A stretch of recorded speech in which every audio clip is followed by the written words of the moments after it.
Nurin dari Program Studi Tadris Ilmu Pengetahuan Sosial Fakultas Tarbiyah dan Ilmu Keguruan IAIN Ponorogo. Pada kesempatan kali ini saya akan mengulas tentang sejarah Kerajaan Pajang, di mana cerita ini saya ambil dari buku yang berjudul Tahta Raja-Raja Jawa yang dikarang oleh Dwi Lestari dan diterbitkan oleh Sociality di Yogyakarta pada tahun 2020. Video berdurasi pendek ini saya ajukan sebagai salah satu tugas mata kuliah pengantar sejarah yang diampu oleh Bu Karimah Rurun, Manchester Pendidikan.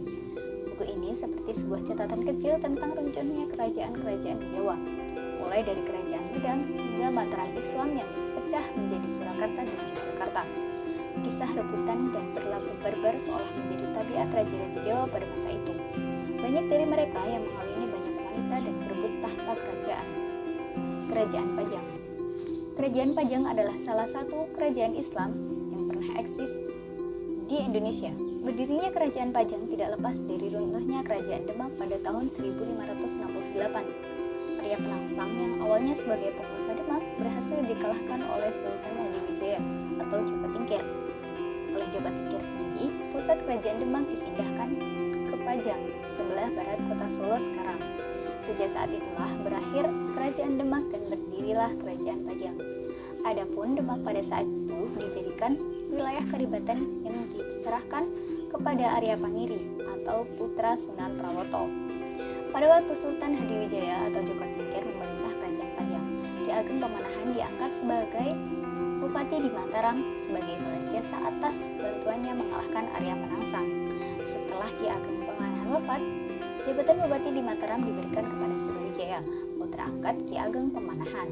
Sepeninggal Sultan Hadiwijaya pada tahun 1582, tahta Pajang menjadi rebutan antara Pangeran Benowo atau putra Hadiwijaya dan Arya Pangiri atau menantu Hadiwijaya. Arya Pangiri merasa tidak puas dan hanya menjabat sebagai adipati di Demak. Pangeran Benowo disingkirkan dan hanya dijadikan adipati di Jepang. Selama berkuasa, Arya Pangiri banyak melakukan tindakan yang meresahkan rakyat, sehingga menimbulkan berbagai perlawanan. Pada saat itu, yaitu pada tahun 1582 hingga 1586. Nah, dalam kesempatan ini dimanfaatkan oleh Pangeran Benawa untuk menghimpun kekuatan dan merebut kembali tahta Pajang. Dalam hal ini, Pangeran Benawa bekerjasama dengan Sutawijaya dari Mataram.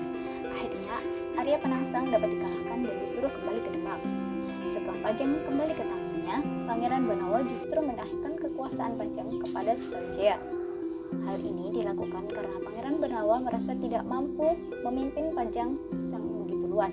Sutawijaya kemudian memindahkan pusat pemerintahan dari Pajang ke Mataram, yaitu pada tahun 1586. Sejak saat itulah berdiri Kerajaan Mataram dengan Sutawijaya sebagai rajanya.